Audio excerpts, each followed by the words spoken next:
ఒకరోజు మీరు హెచ్ఓడి అయితే ఏం చేస్తారు? అందరినీ పాస్ చేసి పడేస్తా.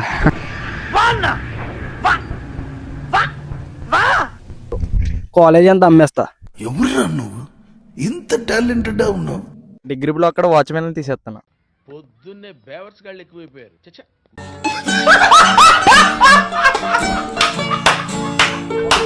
వీక్లీ 2 days కాలేజ్ పెడతాను నేనైతే. ఇది నేను చూడలే. ఒకరోజు హెచ్ఓడి అయితే ఏం చేస్తారు? క్లాస్లో ఉన్న కూలోళ్ళు అంటే సిఆర్ని తీసేస్తాను. నేనేం పాపం చేశాను, నాకే ఇన్ని కష్టాలు వచ్చాయి. ముందేద్దాం క్లాస్లో. మా చెత్త నా కొడక, మీ అమ్మ నాన్న చూశారనుకో, నా కొడక రే నీకు పిల్లను కూడా ఇవ్వరు రే ఎవరు, నువ్వు ఇంత కొజ్జా నా కొడుకు అని తెలిస్తే. ఒకరోజు హెచ్ఓడి అయితే ఏం చేస్తావు నువ్వు? అమ్మేస్తా కాలేజ్. మీ ఊళ్ళో తెలివితేటలు ఇక్కడ వాడకు. నేను మీ నాన్నలా మంచివాడిని కాను.